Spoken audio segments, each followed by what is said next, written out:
podcast. And with that being said, I call it doctor. So I'll bring you doc.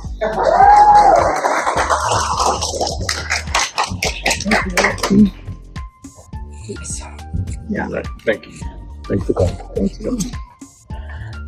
Oh, thank you. I'm usually not shy, but for some reason today, I feel a little extra special being up here.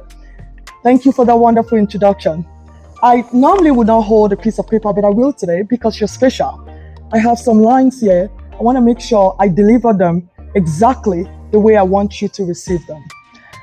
He said my name was Dr. Nukalak. You could just call me Germination because we all are going to germinate at the end of this talk. From where we were, we're going to grow to something even better and more powerful. My first question to you is, he gave a little bit of my background, but yes, sir. I want to start with a simple sentence, one that changed my own life. Even before I knew it was changing me. Your story isn't over. We just started writing it. So at the end of today, you're going to tell me what chapter you are in because your chapter is just beginning. When I came to this country, I'm here with my mother and my children and my very close friend and sister. My family, my husband couldn't make it. But when I came to this country, I was 26 years old, but I didn't know anybody. I landed in West Virginia. If you know West Virginia, it's very different, right? And I was in the right color too, right? But things I was supposed to go into with family, things didn't work out. Supposed to be in school. My dad always told me, you're gonna be my doctor. But I didn't know what being a doctor meant. You're young. And then he dies in a plane crash. You can't become a doctor. How do you become a doctor? I had no clue. But I heard it so many times.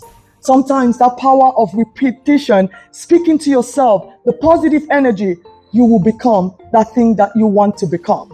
I bet you, President Trump said, I will be president again for 4 years. And that's probably what gave him a second term. I'm not talking about politics, but I'm saying the determination and that power that you have in you to say, this is my calling.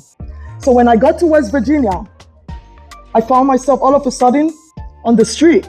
I was supposed to be in school. And, I was in a thin mattress. The people next to me were strangers to me. But we were all going through the same thing. We didn't have a place to go. That's many of us sometimes.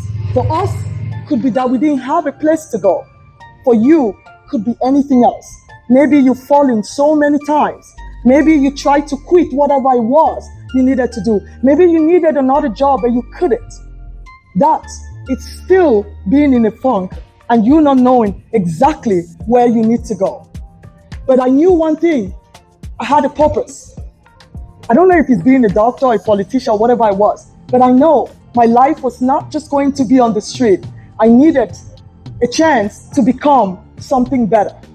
And of course, we have very good people, and I talk about the power of a chosen family. Throughout your journey, you're going to meet people whom you don't know, but they believe in you more than you believe in yourself. Those people are family, because the people who picked me off the street didn't look like me. They were Caucasians, but they saw me. Every day, I would wake up and go take exams. I've not showered. I didn't have anything to eat. But I'll have the courage to sit for my exams because I knew I didn't want to fall out of status. When they took me in, they said to themselves, we're giving you a second chance. Would you want that second chance? My answer is, heck yes. This is my chance to become that doctor. And I did everything I could. I did my own part. I studied. So second chances doesn't erase what I went through. The times I couldn't take a shower, the times I didn't have anything to eat. And my mother was in Africa. She probably was relying on me to do a lot of things because it's not that easy. But I couldn't share with her who I was. I couldn't really tell her because I needed to figure out who this person was. And it takes time. It takes time to go through that. But the first step is realizing there is a problem, that there is something that needs to be fixed for the better, not to be completely erased. And when I knew that, I started to take my own future in my hands. So whatever it is today, and I knew taking care of patients, being a doctor was going to be rewarding to me because I could touch so many lives. So when I look at this room and I think of the opportunities that I have today to be able to tell you something, to share my story, my struggles with you, not for you to feel sorry for me, no, so that together we can make something of our struggles. We can transform our pain into purpose. We can become what God or whatever you place in your mind. If you're young today and you're out of school or whatever it is, you said, I've fallen so many times. I can't get another chance. That's not true, because I left the ocean, came over here, fell several times. And that wasn't the only time, because when I left West Virginia, I went to Maryland. The struggle was real. I had to keep working and working hard. And sometimes along the way, you fall in love. I fell in love. My husband is in there. Guess what? That person should be in line with your purpose. If they are not in line with your purpose, they are not meant for you. Okay? So you need to know your worth and your purpose before you start to say, this is the person, this is my final destination. When I knew it was in line with my purpose, then love blossomed from there. I had 3 children in medical school. All 3 boys are sitting in the back. And I'll tell you, the struggle did not end there, because I would breastfeed them in the parking lot because I wanted to graduate medical school in 4 years. Robin, that was my adopted mother, she wanted me to graduate so bad because she wanted me to take care of her when I become a real doctor. She calls it a real doctor because when you're in medical school, it's not a real doctor. So I said to myself, I've got to do this, not just for me, but she said, make sure no one else is on the street without you giving them a helping hand. So today, when I ran into, I met with Mendes here, I said to him, I may not offer you all of the solutions that you're looking for, but I hear your struggles. Recovery doesn't mean it's all over. We never forget those things. It is where we are headed that becomes our final destination. Each and every one in this room, we have something that we can offer the world. We have it in us. Maybe someone else didn't tell you. Maybe your spouse, your kids, your family didn't tell you that. But I'm telling you today, you are here because you're special. That second chance that you've had to become something, it's what we need to see out there. We need every single one of us, not just being an immigrant or whatever you call it, or illegal, whatever you call what it is. We need you, your service, to go out there and make the world better for other people. Because since when I graduated medical school, I had jobs everywhere. Everybody wanted me to come. I chose Florida and I chose Palm Beach County. Let's build the most compassionate county in the United States.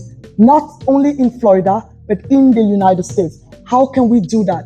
By tapping into each and every one of us and making sure we are doing our own part. We are giving our own little, because you will never rewrite your story by sitting home or by saying, I can't do it anymore. I've fallen 10 times. I can't rise up. No.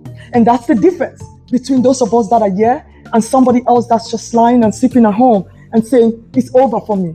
It's not over for us. We are going to rewrite our recovery, and we started now.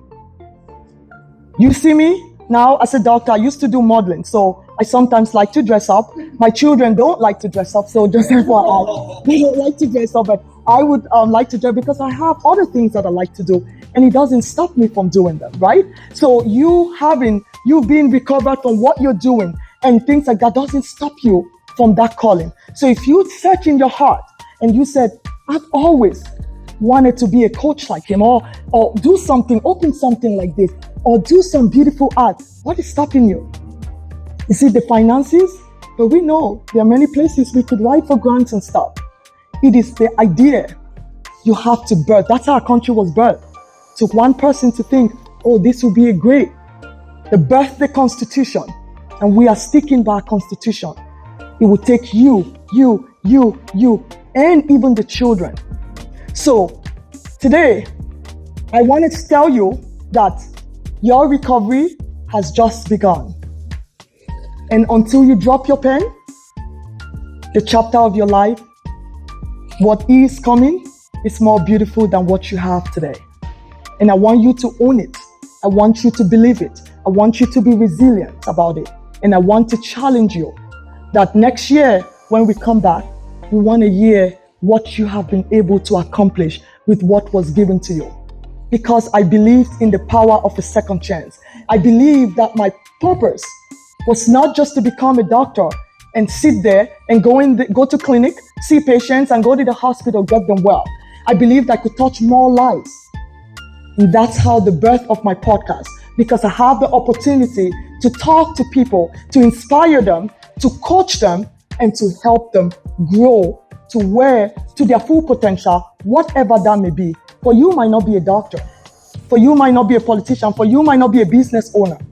Whatever it is, could be music, could just be helping our community service. Whatever that it is, we want you to hold dear to, and when you believe in something, never you give up on it. Because somebody out there believes in you, and that person is a true chosen family. Because your next door neighbor might not, your brother or sister might not, they just can't see. Doesn't mean it's not there. Okay?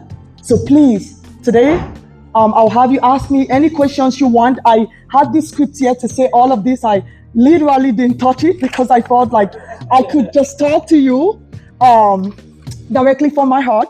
That's what he asked me to do. He said, you don't need anything, just talk to them. And that's what I do. But I do want to end on this.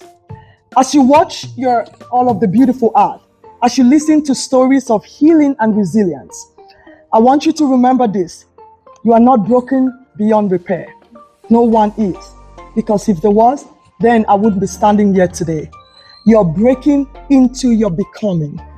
You're not disqualified at all. You're being super qualified to run our country. Your past is not a prison. It can never be. It is the foundation of your rise. And the power of a second chance is not that it erases what happened, but that it transforms who you become because of it. Your story isn't over. It is just the beginning. Thank you.